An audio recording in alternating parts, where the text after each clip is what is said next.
How's it going, guys? Welcome back to another Skyward Sword video. We're taking a look at some more side quests around Skyloft and beyond.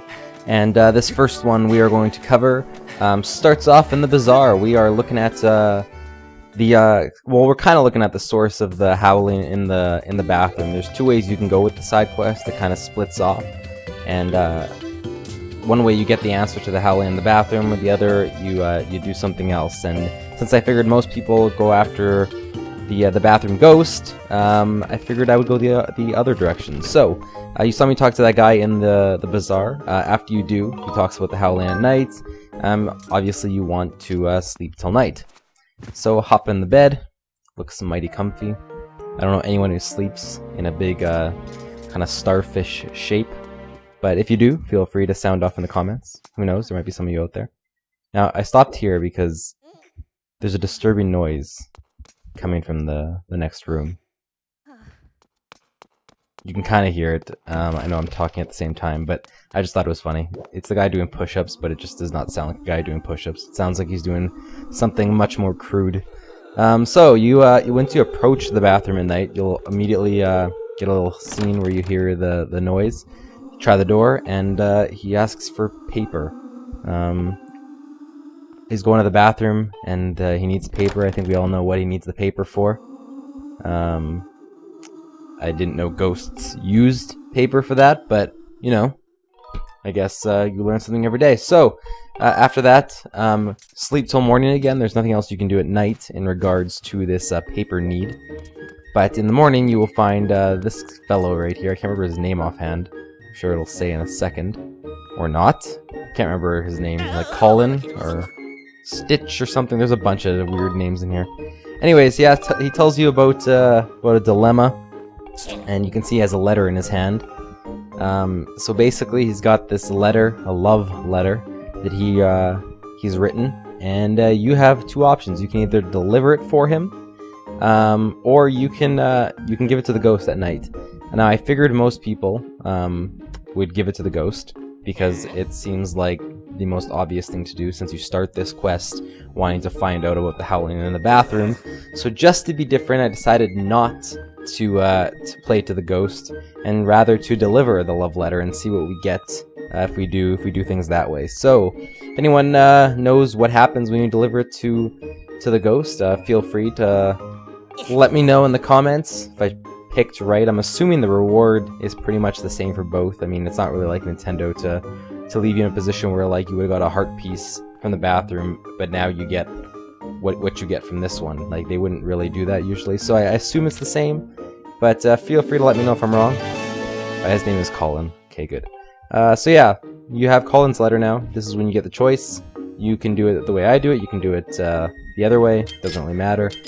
But I am going to deliver the letter. So, you head over to the, I don't know if this is the classroom, I'm assuming it's a classroom, to this little red-haired Link outfit looking girl right here, and basically let her know about the letter. She's going to get the impression that it's from Pippet.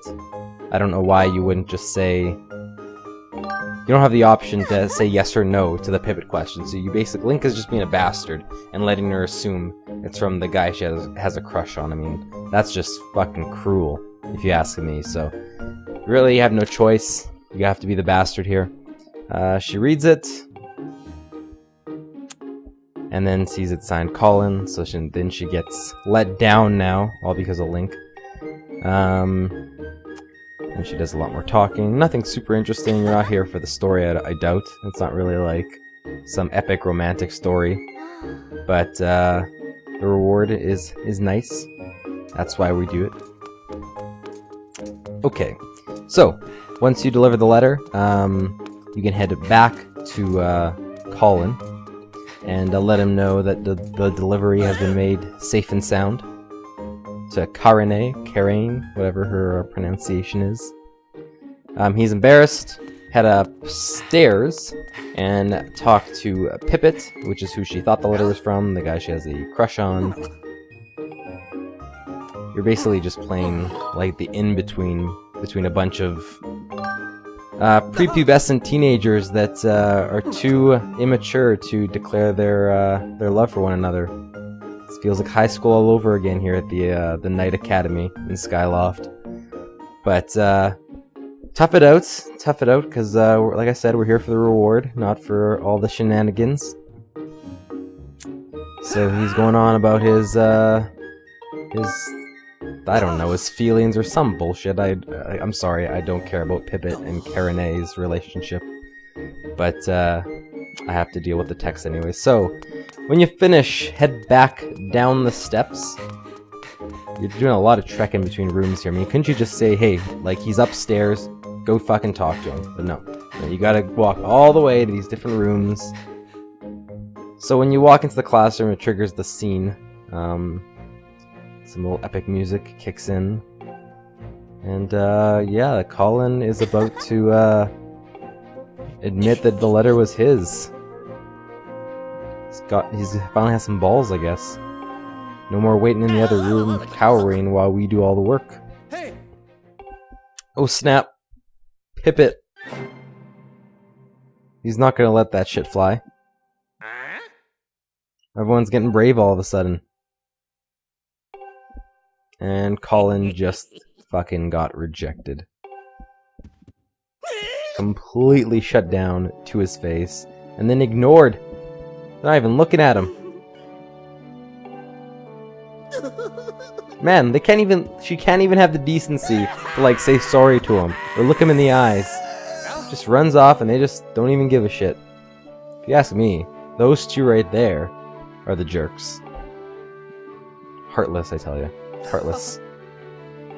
So, the whole point you did that for 5 gratitude crystals, which allow you to keep getting rewards from Batro in that crazy underground room.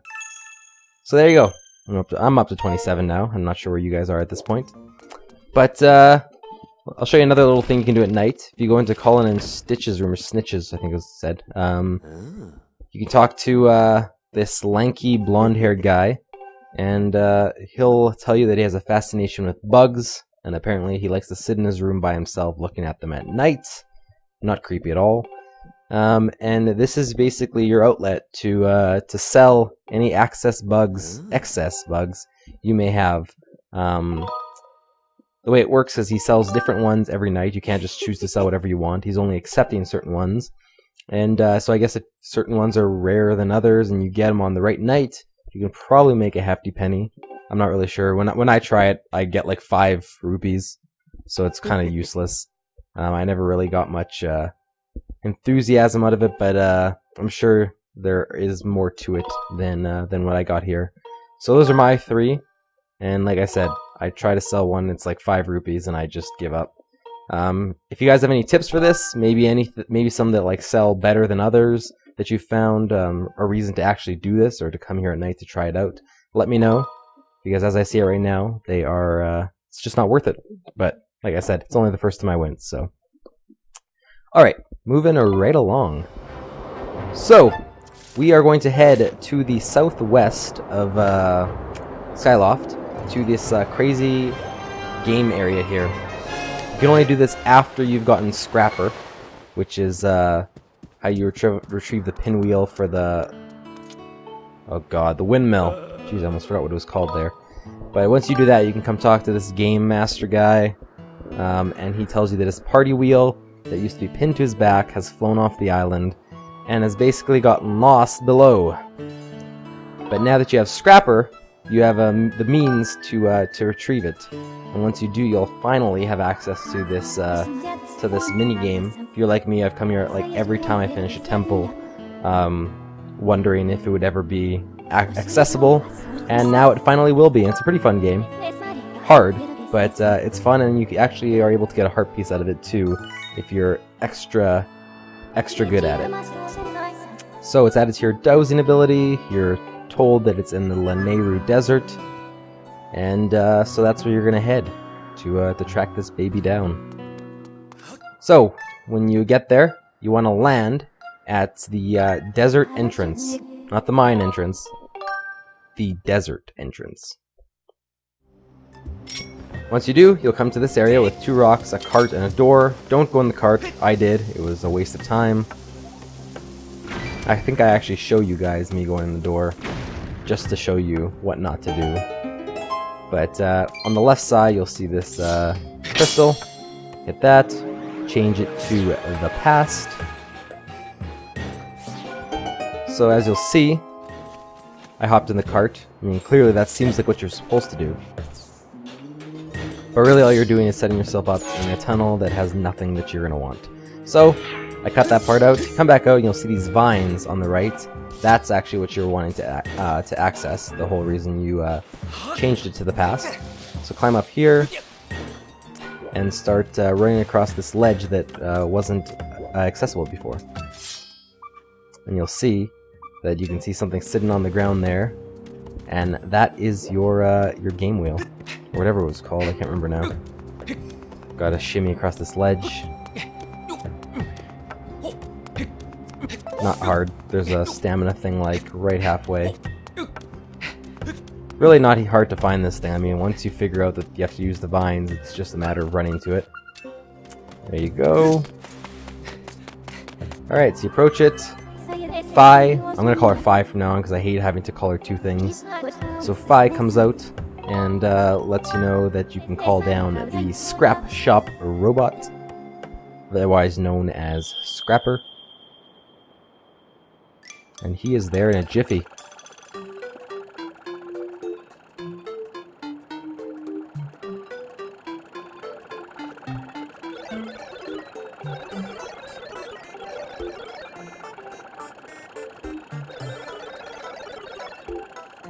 Alright, so he takes it up to the sky, and then all you gotta do is head back and he'll immediately follow you as soon as you get on your bird up top. And then once you do, fly back to the game wheel in the southwest, and talk to Mr. Game Master, as I'm gonna call him, and you'll turn that frown upside down.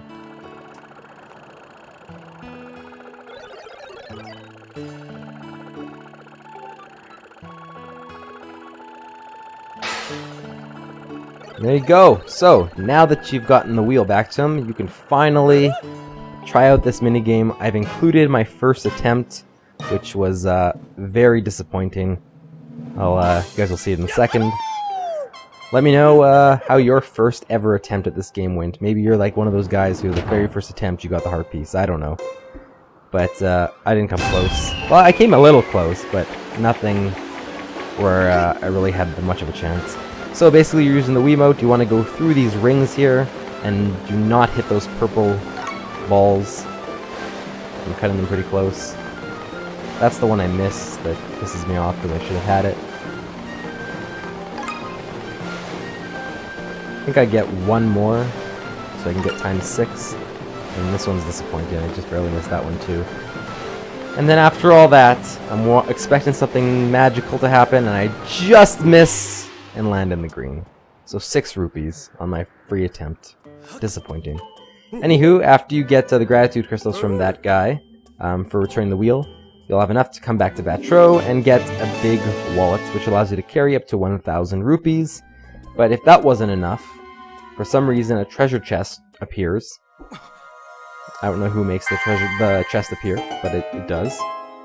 So you get an extra special reward. But apparently he lets you know that it's not such a great reward. Tells you it's cursed. The evil and dreaded cursed metal. Allows you to find more rupees and more treasure. But the downside to it is that you can't open your pouch when you have it in there. So you can't access any of your bottles, your potions, nothing. Which, I mean, if you don't use your pouch much already, maybe it's not a bad thing. But an upside and a downside to this thing. So it's pretty much spoiled already, so it's not much of a surprise here. But there's your curse battle. So there you go, guys. A bunch of side quests. Hope you enjoyed, and stay tuned for more.